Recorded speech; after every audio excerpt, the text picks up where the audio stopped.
Do this thing.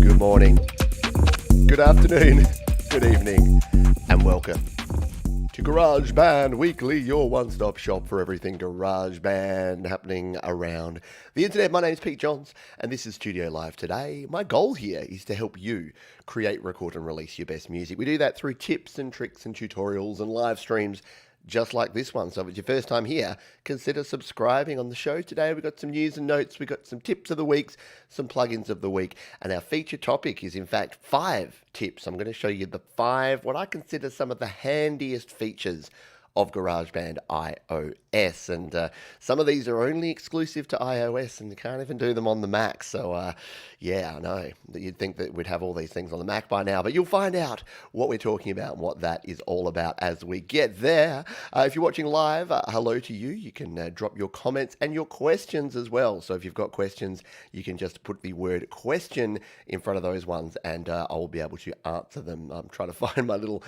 thing that says how to do that. I don't have it handy. You'd think I'd be more organised than this. There it is. If you've got a question, put question in front of your comment, and I'll be able to see that one and come back, and we'll do some Q&A as we go through the show here today. So let's jump in and start with some news and notes. And here's the thing. Don't really have any.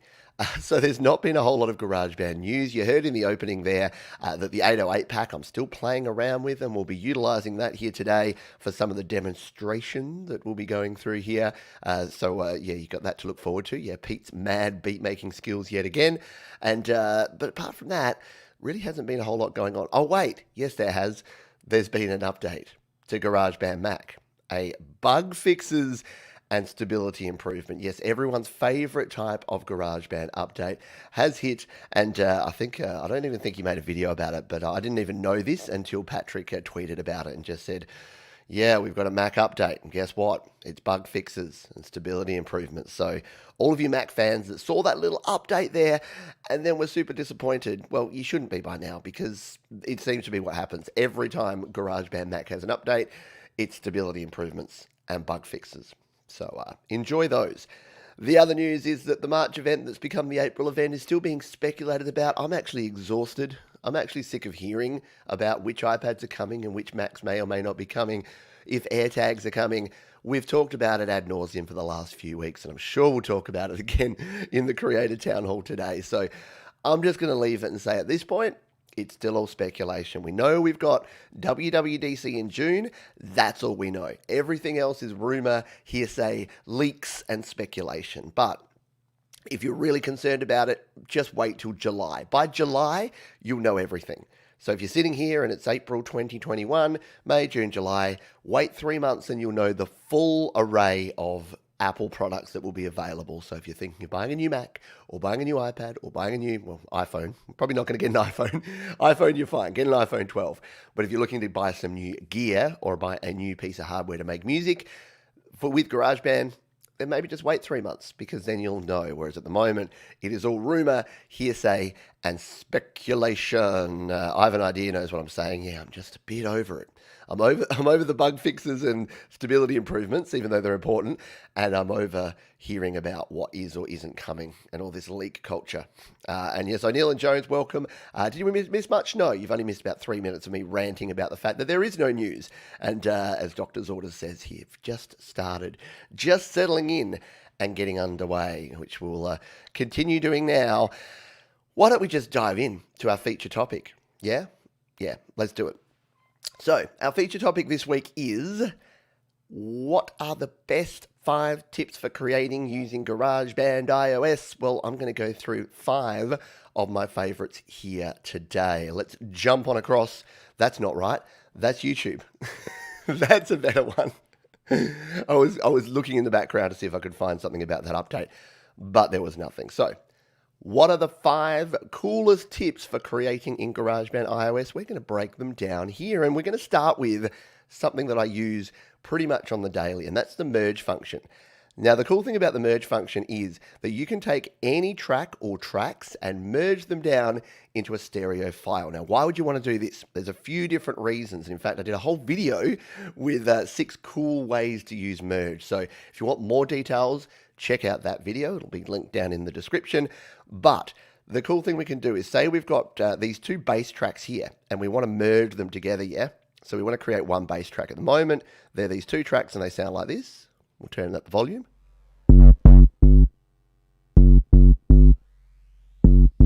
So we've got the two different sounds there, and we want to bring these together into one track. Well, guess what? We can do it. We tap on the first one. Now, here's the trick.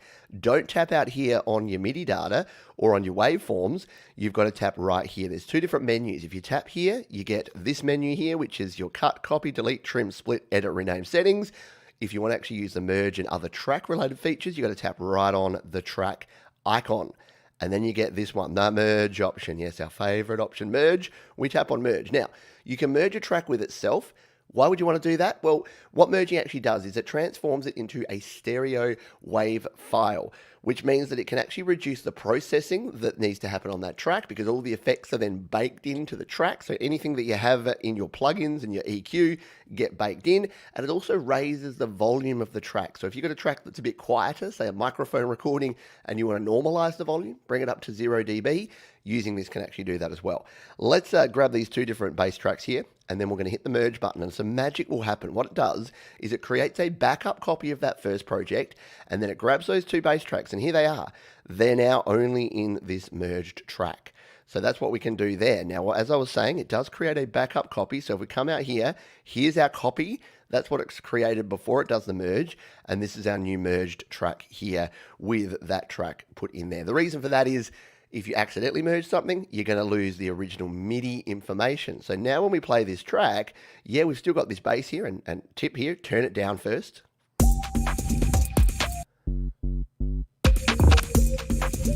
So we've still got that bass there, but it's just combined into one stereo wave file. So this can be super handy for saving on the number of tracks, for normalizing your audio to getting it like that, and even some issues that you have with different plugins. If you're using a plugin and say you're sending this track to someone else to collaborate on and they don't have it, let's just say that on this hi-hat, for whatever reason, I came in here and I decided to use some plugins. So we grab a third-party plugin. Let's just say that I'm a big fan of the FAC Maxima, because I am, by Fred Anton Corvest, and I've put the Maxima on this hi-hat to give it a little bit of pump here. Well, if I share this project and the person doesn't have Maxima, well, guess what? They're SOL, which means sort of out of luck. But what we can do is before we send it to them, we can actually merge it down. Now, the other tip I'll give you with merging is if you don't want to mess around with the other backup projects and things, and you want to make sure you still got a copy of this original, what I would do is duplicate out. If you've got enough tracks, duplicate out that first one, copy the MIDI, and paste it into the next track. There you go. You've got two different versions of the track. Now what I would do is mute out that first one, grab your second one, and this is the one we're going to merge. Rename this something like hi-hat backup, and then use this one to merge. So if we tap this, we merge this one down, and we hit merge just on that track. It's going to merge down our hi-hat, plonk it down the bottom there. We can then mix this back into the sound, but we've still got a backup there, yeah? So that's a cool way to make sure that if you're merging your tracks, then you're not actually losing that original MIDI. And then again, we've still got all of that. And of course, all of these effects, the distortion, the effect EQ, the FAC Maxima, they're all baked in to this track now. So if we play these two merge tracks, they've got all of those effects in there. There we go. So that's your merge, and merge is super duper handy. And as I said, it's something that they don't have. You know that Mac users, you know what you have to do? You have to grab your track, you have to solo it, you have to export your entire project as a WAV file, and then you have to import that exported wave back in to do the whole thing. So to get a merge option on a Mac. So it is one of the few things where iOS is definitely far superior to a Mac, and that is your merge. Let's have a quick coffee break, and let's move on. Cold coffee. All right, tip number 2 is visual EQ and controlling your volume. There's a couple of cool things we can do with EQ. We're going to delete this FX track because I want to show you a little trick with that. But here's the thing. If you automate something, so say we've done some volume automation on this one. So this is our little loop here. And let's just say we've done a little bit of volume automation here. So we automate the volume, which means we want it to sort of maybe start a little bit quieter and go up throughout the track. So we'll tap in an automation point there. We'll pop an automation point at the end there. And then what we'll do is we'll grab this and bring it all the way down. So it's going to start, not that quiet, but it's going to start there. It's going to build up throughout the track. So see, it's coming from afar, building up. There you go. So that is what we want to do with this track. The problem now, though, is we can't adjust the volume. Have you ever noticed this? Anytime you use automation, as soon as you add automation to a track, you can no longer control the volume. But don't worry, there's a way around it, and it is using our visual EQ. So we're here on this track. It's got the automation. We tap on the mixer icon. We go to plugins and EQ, and we go in, we turn on, and then go into the visual EQ. Now, what you'll notice here is, as well as the ability to adjust our bass, our mids, and our trebles, we've also got this gain slider. Yeah, we can adjust the whole volume of everything over here. So what we'll do, we'll double tap to put all these back. Don't forget, double tap always takes you back to 0 on most of your plugins. Always on most, right? And then you can grab this and turn it up and down. So say we did that automation and we like it, but it's just getting a bit buried in our mix. We want to add 5 dBs again. No problem. We grab this, we turn it up by 5 dBs, and now this whole entire loop is louder. We can grab this, make it super loud, make it quiet. So there you go. I've realized that we've actually got the Flux Mini that we showed last time on here, which is what's doing that side chaining type effect, if you're wondering about that as well. So that is a cool thing to do. Now, the even cooler thing is that you can actually use that same technique to give yourself a master volume fader here in GarageBand. Here's how you do it. First of all, you need to engage FX. Engaging FX. You need to record in just something. Doesn't matter what, because you're going to delete it.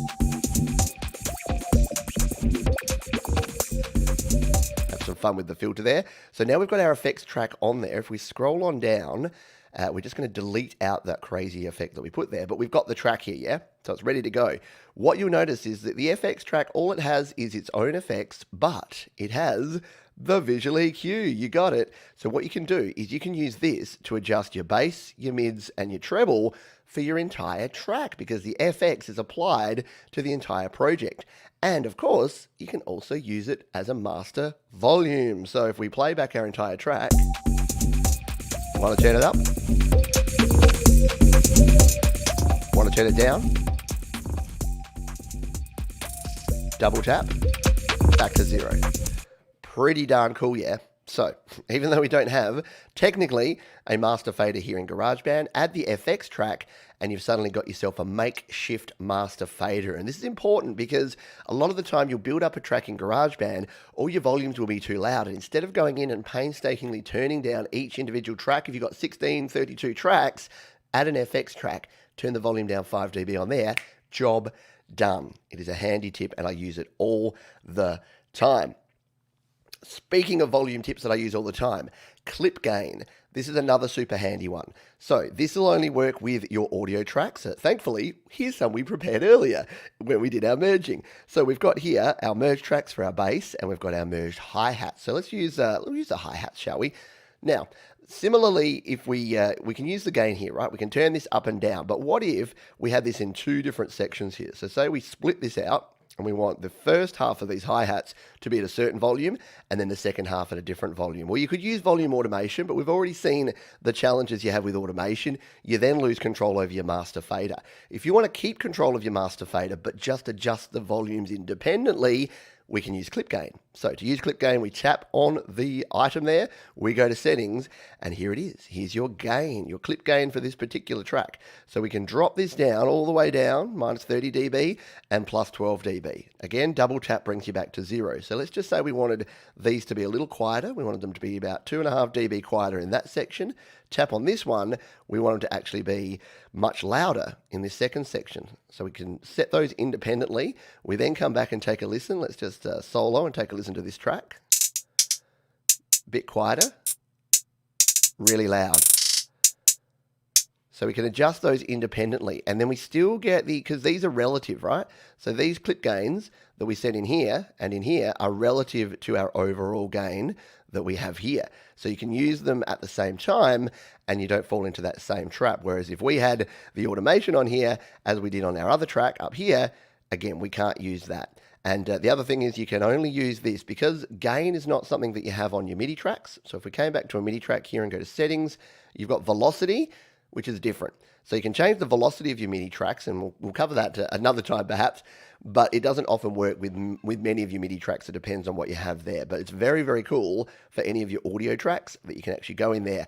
Really great for vocals, for automating vocals, great for getting your guitar tracks at a nice level. Say you play a couple of takes of a guitar and one take is slightly quieter than the other. Well, anytime you're using one of those takes, you can just come in here, clip gain it up, and you'll be good to go. So clip gain for the win. All right, let's find, where's our next one? Okay, tip number 4, and this is our autoplay feature. Now wait, before you poo-poo autoplay, have you played around with it lately, and do you know everything it can do? Let's explain. So if we go to plus here, if we go to our keyboard instruments, especially our more sort of generic original keyboard instruments, so let's go to more sounds, we'll go back to our main category, we'll go to our keyboards here. Let's go into our, say, classic rock organ, because this one definitely has some cool tones. So your rock organ here, you can play away, and you can play individual notes. You can come in here to your chords mode, as you probably know, and you can play that. But you've also got your autoplay function here, and you've got autoplay 1, 2, 3, and 4, and these can create some pretty darn cool sounds. Let's just come back out here because I don't think this will go along with our track that we have at the moment. So let's grab our organ, come back in here, and what we can do, if we tap with one finger, we get that sort of sound. If we tap with 2 fingers though, we get a different sound. And if I can get my 3 big chunky fingers in that one little grid and tap right in here, which I can't.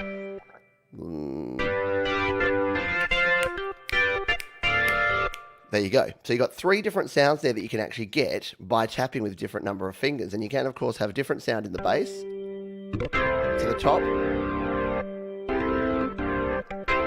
which is kind of cool. And then you've got your 4 variants there. So not only, a lot of people come in here and they're like, oh, autoplay's so boring, there's only 4 different things. Well, guess what? I just tripled the number of things, unless, of course, you knew this already, which many of you probably did. But it's very, very cool. So if we tap with 3 fingers again up here on the B flat with that number 4 enabled, the weekend is the weekend and I'm sunny in the park. There you go. And of course, to record it in, just hit record. 3, 4.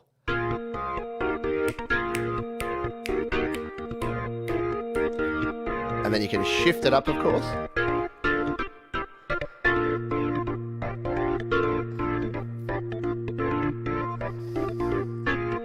There you go. So, and don't forget that autoplay is cool because you can then edit it, right? People say, oh, once autoplay's in, it just sounds like everyone else's autoplay. Unless you edit it. So we can come in here, you can go to your settings, you can come in here and edit the actual notes, so you can change around some of the notes if you want a bit of a different feel. So let's just say we wanted this. So there, we've edited the pattern.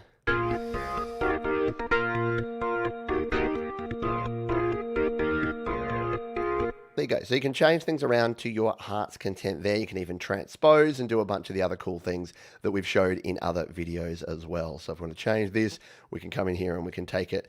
Let's bring it up an octave and make it insane, shall we? Oh, that's hurting my ears. Sorry about that. All right. So there you go. There's the autoplay. It is not just for people starting out. It is actually a cool way. And I've done a lot of songs where I've just thrown autoplay on an instrument because you can use it on your keys. You can use it on guitars and bass and all sorts of instruments. A lot of your virtual instruments will have it. Just try it out. You can get a sound that you can then build around and edit and make your own. So there you go. Tip number 4 is our autoplay. Last but not least, this is probably one of the more underrated features of GarageBand, but it can actually give you some really cool sounds. Let's once again go in here to the keyboard. This time we're going to go into the classical grand, which I know there's a lot of piano plugins out there, but the classical grand here in GarageBand is still one of the best piano sounds going around. It's actually a fully stereo sampled Steinway piano, for goodness sake, on your iPhone or iPad. It's ridiculous. So let's come out here. We'll solo this one now. We'll get rid of that organ for the time being. So we've got this piano. Let's go into the instrument here. Now, as we showed before, you can come in here, you can go to your chords, and you can play chords, and you've even got your autoplay up the top there that we can do. So let's go autoplay. And now that we've learned our new tip with our 3 fingers and 2 fingers, we can...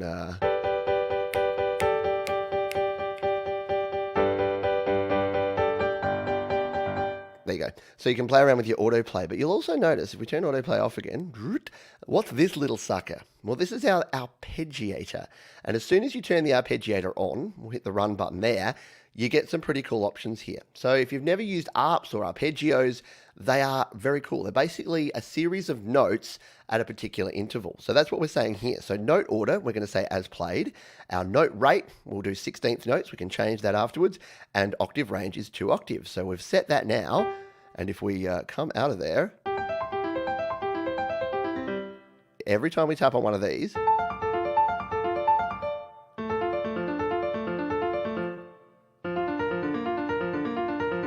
we're getting a very cool arpeggio effect. So again, if we go back into our arpeggiator, we can change this to be quite insane. So let's go say 2 octaves, and the note order will make it go up and down this time. So, and we're using the chords here. So every time you tap on a chord, it's giving you that chord.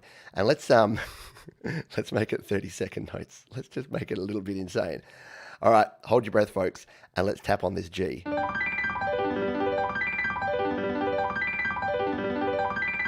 Right? How cool is that? And you can do it on, of course, any of these. On your bass notes, up the top there, you can do it wherever you like. And you can change this around. You can even do it random. So you can just give it a little bit of randomness. And you wouldn't ordinarily use a 30-second note. Like an 8th note or a 16th note is usually what you do for a cool arpeggiated effect. So...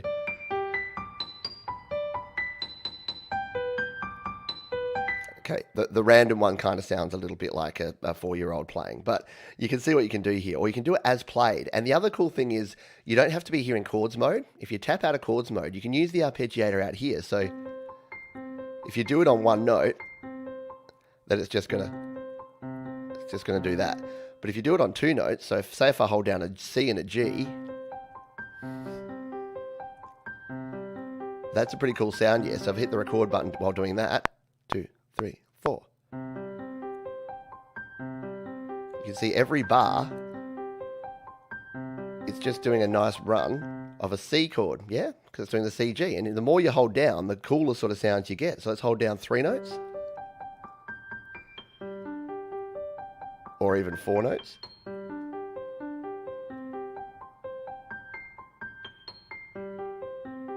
So yeah, you can experiment to your heart's content. And again, like autoplay, putting an arpeggio on your track and then building a track around that can be a pretty darn cool way to get some nice sounds in there. And again, you saw the note rate there.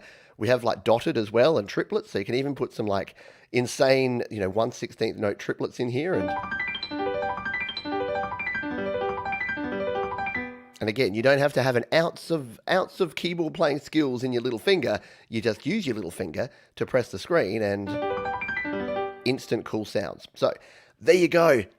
We got some cool options here, yeah? So you got your merge option, you got your visual EQ, your clip gain, your autoplay, and your arpeggiator. Between those 5 options, you are going to be creating some epic tracks here in GarageBand before you know it. Hope you found that useful. I wanted to just do something because there was such little news today, and I could rant for another 5 or 10 minutes about the stupid WWDCs and all the other things that aren't actually happening, or we could jump in and actually learn something. So hopefully you picked up a little tidbit or 2. There you go. iOS Musician says, I didn't know there was an arpeggiator in GarageBand. Yeah, it's kind of hidden. Like some of these features are hidden away in there. Like autoplay is pretty front and center. A lot of people know that, but not everyone knows that there's an arpeggiator in there. It's very cool. Joe Gled says, we use autoplay for cello, and surprisingly it fitted. Yeah, it can do a really good job. The cello's actually really good. It does well. Oh, thank you, John George 479. Appreciate the super chat. It is folks like John George 479 that help keep the lights on, because without John George 479, we'd look like this. Or more to the point, we'd probably end up looking like this. But thanks to John George 479, we can keep the lights on, as well as these lights. There you go. And it's a pretty good arpeggiator at that. Yeah, and you can get the replay for sure and check out exactly how it all works. But not surprisingly, that bit will be clipped and will be put out as a separate video as well. Yes, return of the joke. That's right. If anyone else wants to see the joke again, all you got to do is super chat. No, not really. All right. Excuse me. Let's move on. Now, I apologize if anyone had any questions during that and I missed them, please do pop them straight back in here. Hello to Larry, by the way, who's here. Mark Bro says, why not just freeze the track on Mac? Yeah, so I think Mac does have a freeze track option. That's a good point. It shows how often I use Mac. That, yeah, I think you can. Mac users, let me know if there is a freeze track option. Now, there is on Cubase. I've been using so much Cubasis lately, I've actually forgotten a lot of GarageBand stuff. And I've only used GarageBand Mac for one song ever, and I don't think I used any sort of freezing or anything there. So let me know, confirm with that you can freeze on Mac OS.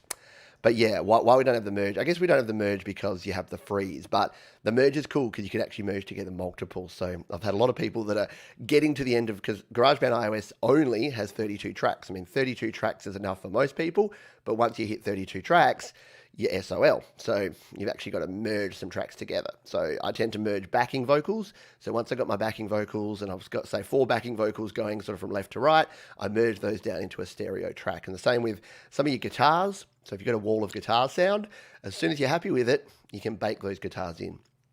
And you can do some funky stuff like creating a backup project that has your original tracks in there, and then creating a second version of your project so that you can still go. Because remember, in GarageBand, you can actually copy and paste between tracks. So that's the cool thing. So say we go out here and we're in our copied, got all these copied versions. But say we're like, oh no, I lost that original bass that I had in the original one, and I want to go back and get it. Well, that's the wrong one. That's the second copy.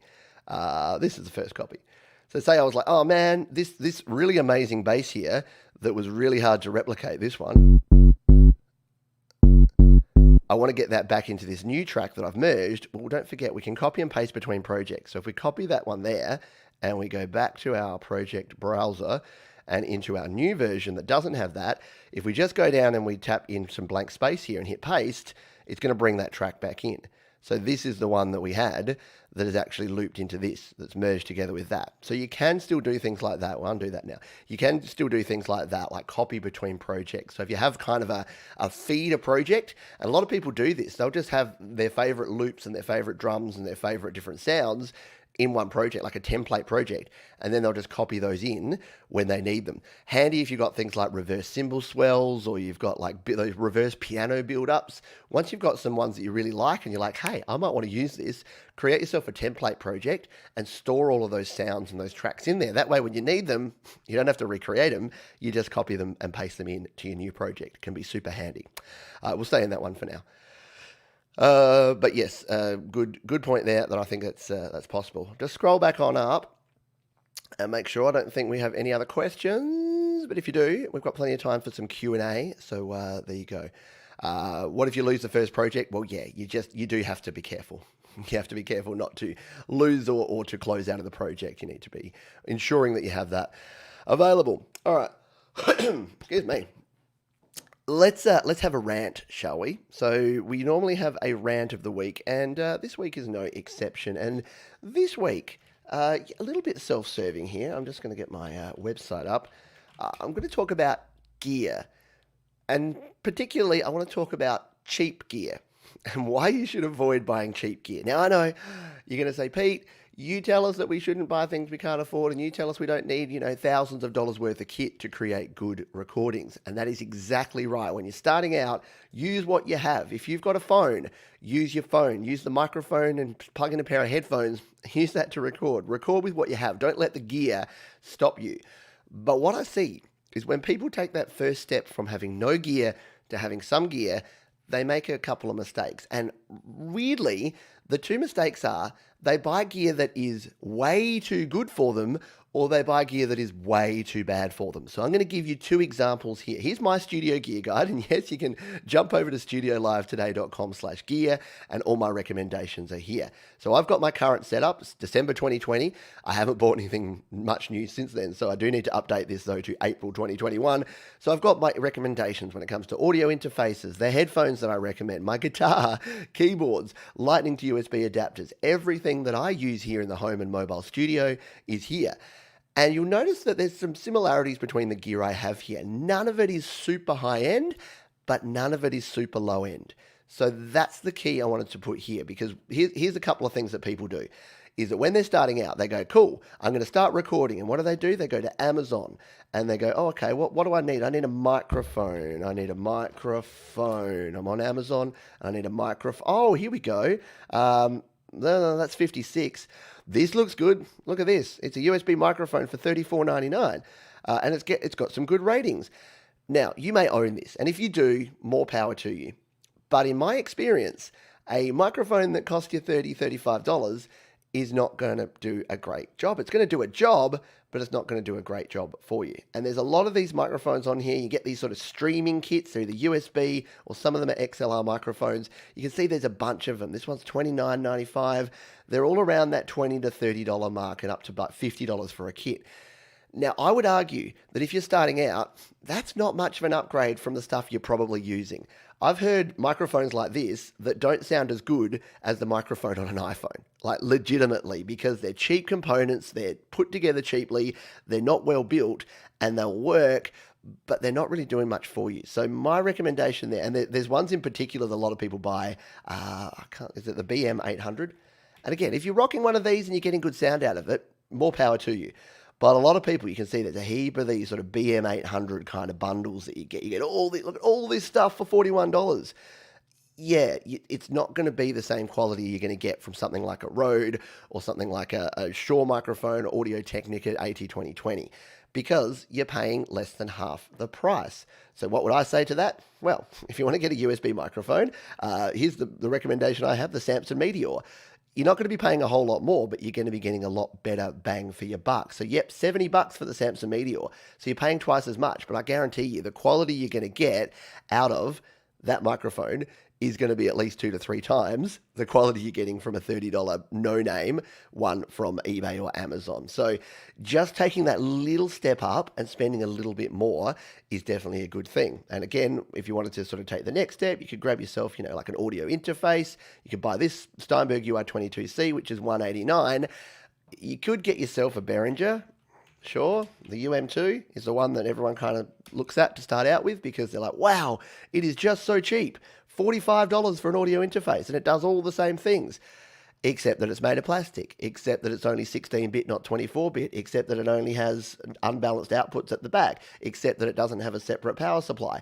So you are being limited, and you are getting lower quality for your spend. So keep that in mind, and thank you, Tom. Tom's put the gear guide there. Keep that in mind when you're buying gear. You don't want to waste your money, and you don't want to start upgrading and not upgrade enough to hear a difference. And in fact, like I said, you may actually upgrade and find that you have lower quality. Here's the other thing you don't want to do.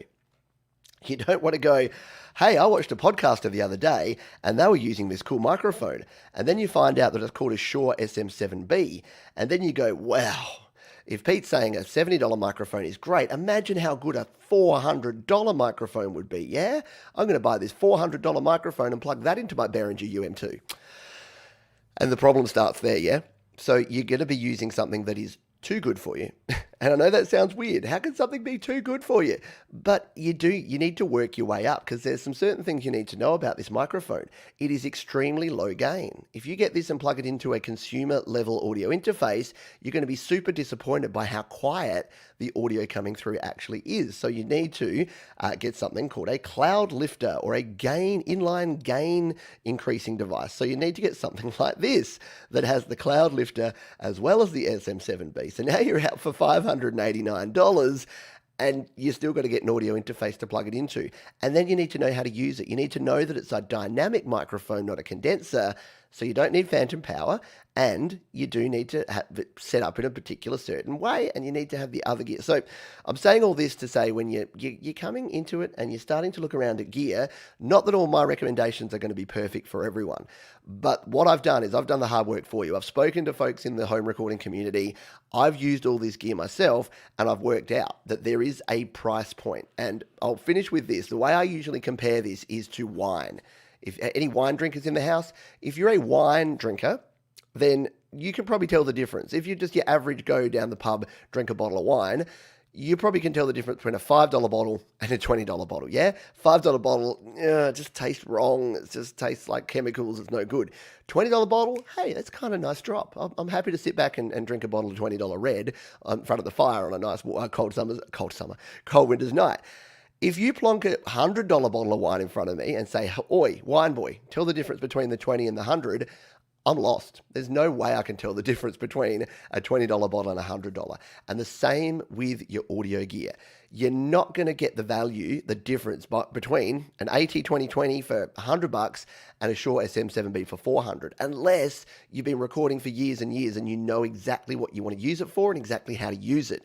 But you are going to tell the difference between an AT2020 for $100 and a BM800 for $30. You just are, because the quality of the components and the quality of the microphone is going to be different. So keep that in mind. If you're upgrading your gear, don't go too high, don't go too low. Find that sweet spot in the middle, or just keep recording with what you got. Because if you spend too little, you're going to be disappointed with the quality. If you spend too much, you're going to just think you get this automatic quality boost, which is just not going to be there. There you go. I hope you find that useful. Yeah, the SSL2 Plus interface is pretty sweet too. Yes, exactly. There's lots of very good interfaces, and I'm sure we'll talk about this more. We've got the Creator Town Hall today, so make sure you join in for that. I'm sure we'll talk about that. We'll be talking with Dean Niman, and he has a pretty good setup. He does live streaming and knows his streaming and audio gear. So yeah, if you got $300 burning a hole in your pocket, you can pick up something like this, which is the Solid State Logic, the SSL audio interface.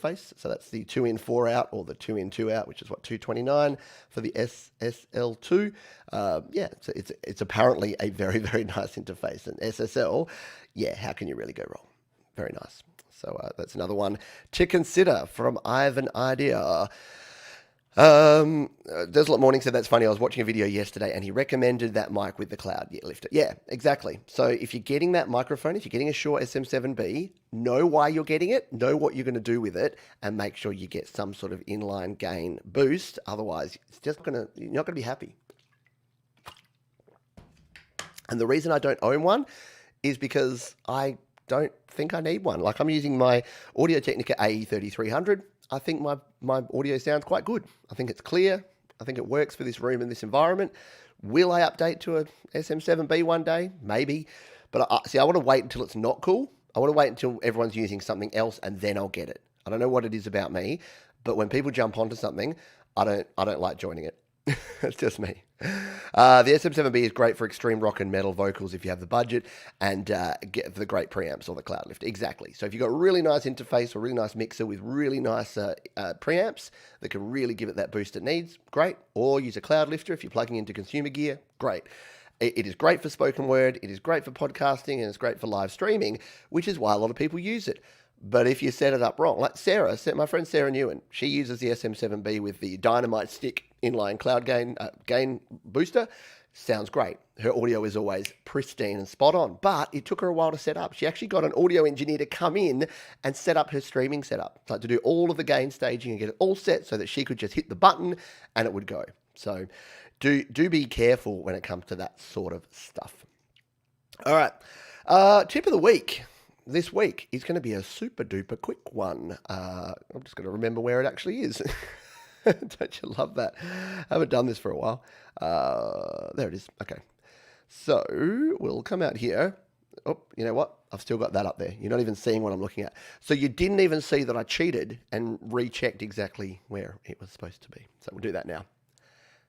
Tip of the week this week. How can you change your bars up the top here to time?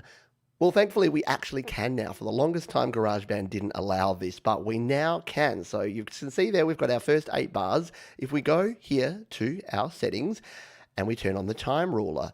Look what happens. Yay, we can actually see minutes and seconds here. And if we come in here and we add a few additional, we'll go here and we'll increase our section length, we can actually see that it's going to continue increasing on there. So there you go.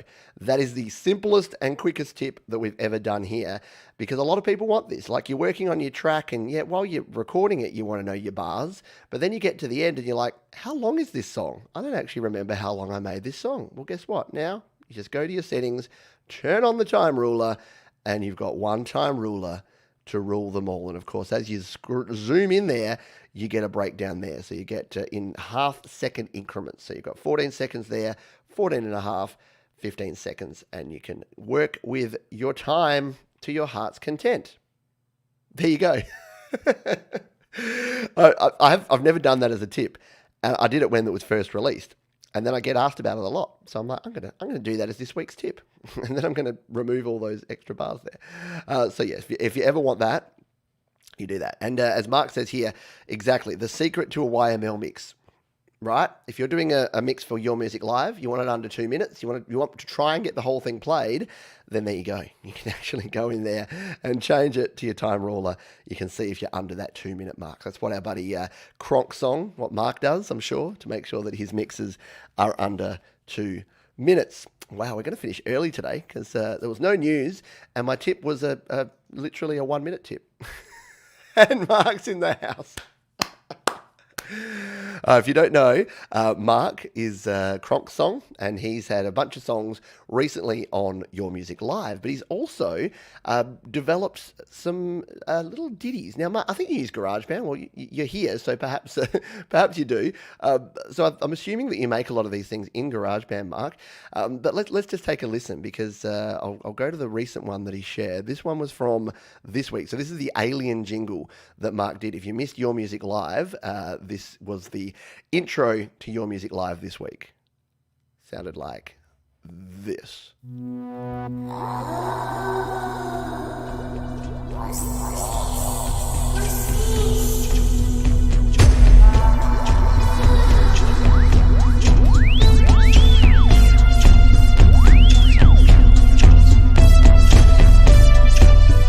What time is it? It's time for the show. What show is it? It's Your Music Live. How cool is that? Except it's not Your Music Live, it's GarageBand Weekly. Uh-oh. Mark, I may have accidentally thrown down the gauntlet, and you might have to do a GarageBand Weekly theme. There you go. Your challenge for this week, should you choose to accept it, is to do, maybe you should do a GarageBand Weekly opening theme, and then you could do a video explaining how you made it in GarageBand, and then we can play that on GarageBand Weekly. We're getting a bit meta. We're getting whole Inception here, but very, very cool. So thank you for that. Yeah, dig on that one, and thank you to Mark for doing the work. Dave Owen's got a question here. Will my Gen 1 2i2 Scarlett work with the iPad Pro 4th Gen? Very good question. The first gen of the 2i2, I think so. I don't think the Steinberg first gen UI22, the one before the Mark II, is not class compliant. But I've got a feel, in fact, I'm pretty sure that my Focusrite 2i2 sitting right here, it's plugged in so I can't show you it. I'm pretty sure that that's actually, I've used that with my iOS. I'm almost positive. So yes, you would need a powered hub, because I wouldn't rely on just the USB-C power. It might work, but it probably won't. The Focusrites are pretty power hungry. So what I would do is I would get a powered USB hub, and then just a standard USB-C to USB adapter. That's what I actually use here. So I've got the genuine Apple USB-C adapter. In fact, I'll show you what I'm using, because I'm doing basically exactly what you're asking here, but with a Steinberg UI22C. So if we come over here where we were before, and we go back to the gear guide. So again, studiolivetoday.com/gear. If you come down here to powered USB hub, this is the powered hub that I use and recommend, just because it's pretty cost effective. There you go, it's $20 US, Got 4.5 stars because everyone loves it. So it's 4-port, but it's also got a dedicated power port on the end, which is why I love it, because I can have a dedicated power port and my 4 ports for plugging in MIDI keyboards, audio interfaces, etc. So that terminates in a standard USB plug. So then all you need is a USB to USB-C adapter. So they are pretty much everywhere. If you just go USB-C hub, you can find all sorts of different ones, and any of these will work. So this one here, so anything, they've got all sorts of different stuff. As long as you got one that has a USB port, you plug your hub into that, you plug this into your iPad Pro, and then you're off to the races. You can, of course, buy the genuine Apple one, which I don't even think... Oh, look, I have it here. Here's the one that I use. I use this cable creation one. This one here. This is the little sucker that you can just plug straight into the side. And this one's cool because it actually has a headphone jack. Yes, bring in headphone jack back. And it's got HDMI. It's also got USB-C, and it's got standard USB. So this is handy. You can just stick it on the side of your device, and it plugs in and gives you HDMI as well as USB and all the other stuff. I don't have it plugged in all the time. I use this portably because it is a little bit janky hanging off the side there. I'm worried that one day I'm just going to snap it off. It doesn't sort of plug in as best you want. But yeah, as you can see there, you can charge up your 2020 iPad Pro. So you can use that, you can use the power pass-through, and you can have all the other stuff there. So I would go with something like that. So you're going to end up spending about $50, but then you'll have yourself set up your mobile studio for life. So once you've got a powered hub and once you've got some sort of adapter, then you're good to go. And I've said it a bunch of times, but just for those playing along at home, if you've got an iPad that uses Lightning instead of USB-C, you need one of these. Say it with me, people. And a Lightning to USB 3 adapter. So yes, and you do need this. So you're going to pay a bit more. Buy the genuine Apple one. $39 for a piece of plastic, I know, but it works. If you buy the cheap Amazon and eBay versions for $20, they will probably not work. If they do work, they will work for a short period of time and then not work. It'll be super frustrating. You might as well spend the extra. Because again, once you've got this, you buy it once. I've only ever owned one of these, and it has never not worked. It has worked with every device every class compliant device I've plugged into it, every powered USB hub. It works. It's working right now. It's doing it now. So, So hopefully that helps you out, Dave. But, I'm pretty sure that I know. I'm pretty sure, and then you'll get it and it won't work. But I'm almost positive that my Scarlett is a Gen 1, and I've definitely used it with the Lightning to USB adapter and a powered hub. So hopefully that helps you out. I'm confused. Where are we? Earth. We're on planet Earth. Although the Martians did come just a moment ago. So there you go. Is it Christmas? Yes, it is Christmas. I have an idea says, I literally bought that, Pete, because of you. There you go. And Mark says, got one of these because of me. See, I'm doing a solid. I'm doing a solid for Apple because they need every penny they can get. They're only $1 trillion company. They need every penny. No, but again, I know a lot of people get really annoyed by the Apple tax and, you're an Apple fanboy and you're telling people to buy Apple. As you've probably heard, I don't really. And I encourage people to use as little as they need and get away with it. But when it comes to things like that, I've tried it. I've done the hard yards. Like if you go, let's do it. Let's do it quick. So if we go Lightning to USB, and we'll have a look at some of the adapters that they sell here. Lightning to USB adapter on Amazon. And so here you go. This is the one a lot of people buy, right? The Plus-Yi. And the reason that the brand names keep changing and it's now a Plus-Yi, it used to be something else. Now it's a Plus-Yi. It's $15.99. And you think, but look, it's getting all of these 5-star ratings and it must work a treat. Yeah, it might work now in iOS 14. Then guess what? iOS 15 comes out. This doesn't have an MFI chip in it. So this doesn't have the ability to be upgraded with firmware. You know what Apple can do? And often do? They'll just brick this. They'll just say anything that's using all of these different chipsets, no, they're not genuine Apple, don't allow them anymore. And then as soon as you upgrade to iOS 15, guess what? Your $15 device is now a $15 piece of plastic that does nothing. So I say all that to say, go with the genuine because you'll just save yourself a whole lot of heartache. And how much money and time are you going to pour into your music to cheap out for $20 savings on the main backbone of your entire studio that connects your gear to your other gear? I know. I don't love it any more than you do, but it's possible. An apple a day helps you work, rest, and play.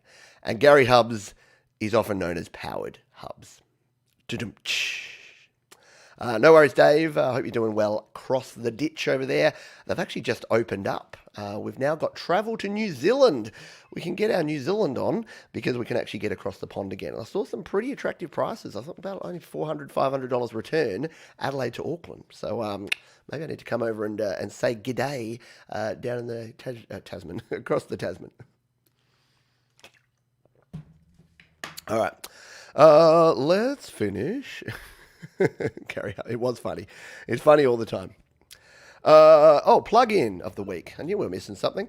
I'm like, why are we so early? Because I haven't done a plug-in of the week. And what do I have to do here? Oh, yes, this one. All right. Our plug-in of the week this week is, drum roll please. Whoop, hang on. I got the wrong thing.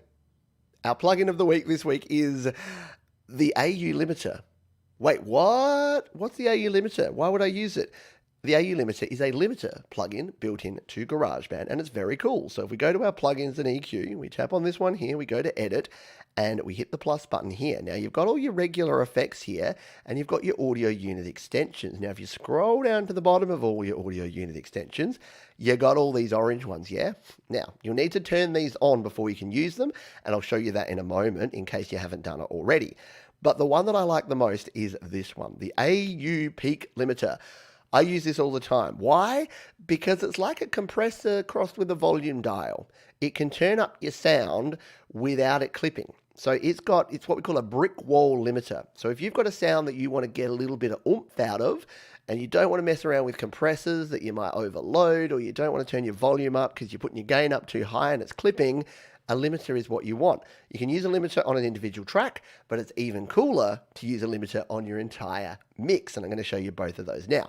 But let's go in and see where we actually enable this, because we have to go all the way out of GarageBand to actually go into our settings to enable it. So if we go here to settings, what we're going to do is scroll down here on the left until we get to GarageBand. So scrolling, scrolling, scrolling, there's GarageBand.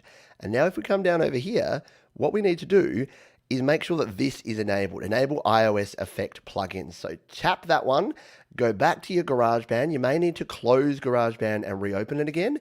But then when you go back into your GarageBand, you'll have all of these. So if you're trying to do this, but you come in here and you got no orange, you don't have these ones down here, then that's what you need to do to get them enabled. Once you've got them enabled, you can start using them. So let's go back here. We'll hit done. So we'll use this track. So this is, actually, no, that's a bad idea. Let's use this organ track that we created before and do some limiting on this sucker, shall we? So this is what our organ track sounds like at the moment. It's a bit like this. Oh yeah. Pretty cool, yeah? So we've got a nice organ track on there. If we want to add a limiter, what we do is we'll take you one step back. So we've got our organ track there. We select it. We tap on the plugins and EQ. And then we tap on plugins and EQ. We hit the edit button and we hit the plus button. Now I'm going to put it down here. Your limiter you want to put at the bottom of your plugin chain, because it's the last step. You do all your processing up here and then you want to add it last. So I'll put it last here just in case I put anything else on above it. We'll scroll on down and we'll go AU Peak Limiter. Now when we go in here, you don't have a whole lot of options here. Yeah, you've got your attack and your release, and then you've got your pre-gain. So what do these mean? Attack is how quickly the limiter will be engaged. So when it hits the threshold where the limiter is kicking in, which is set here with this pre-gain, it'll tell it either kick in straight away as soon as it dips up above that, which is your attack right down here at 0.001, or the longer you make this attack, a slower attack means it will be a little bit more conservative. So depending whether you want a really fast attack, you want it to kick in or not, you'll do that. Your release is your opposite. So your release, with it right down here, means as soon as that volume drops back down again, your compression goes away, your limiting goes away. If you want it to stay on a little bit, just hang around a bit because it may be about to come back and be loud again, then you'll have that a little bit slower. So what you generally want is, for a limiter, I tend to use a slightly slower attack and a slightly quicker release because I want it to be a bit smoother. You can do some hard limiting, but I tend to smoothen it out a little bit here. So then we've got our pre-gain here, and this is the star of the show. So we can basically turn this up or turn this down. You're generally going to turn it up, and this is what will add the limiting. So let's play this organ track again and turn this up.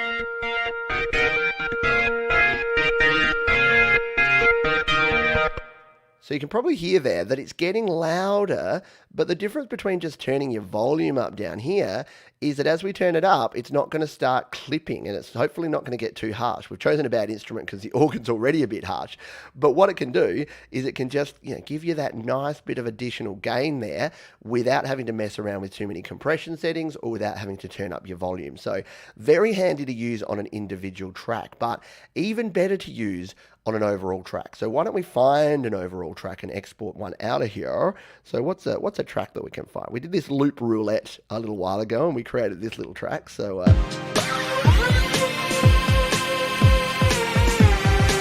so why don't we master this track, hey? So we'll come out of here. To do this, we tap and hold and we go to what are we doing? No, we don't. We tap it there. I've completely forgotten how to share a song. I'm in GarageBand here, aren't I? Yeah. Tap and hold. Share. There we go. Share it as a song, as an uncompressed WAV file. Actually, we'll do it the other way. Now that I've done all that, we could share it like that. A quick way to do this, by the way, a quick way to mix down your tracks is to use the merge feature, which we talked about earlier. So we can merge down all of these tracks into one track. And this will just make it a really quick way for us to show this limiter. Boom. So now you can see we've got this track together in one track. And that's pretty good. Like it's up there. But what I'd probably do with this is to smooth out those peaks. I'd do this. We'd come in here to the mixer. We'd go to plugins and EQ. Again, edit, add, audio unit extensions. Scroll on down to the AU peak limiter. And now we can basically use this to master this track. So we'll just sort of slow down the attack a bit, quicken up the release time, and then let's play this track and we'll add this pre-gain.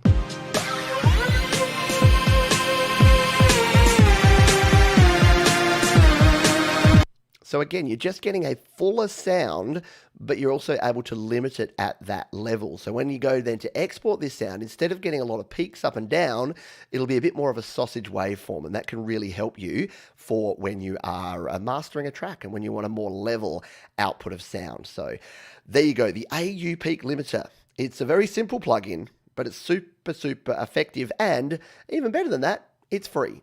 So go, experiment, have a play. All right, we are coming to the end. There you go. Mark was looking for earlier today for my snare. Now I know. Yeah, and do check out. You can use distortion and a little bit of EQ on the snare. Gary Hubbs has a great method. I've done a video on that too. So search Pete John's snare, and you'll be able to snare yourself that video. See what we did there. Can I send stems from my beat over an email? Got a question here. Yes, you can. Search my name, Pete John's stems.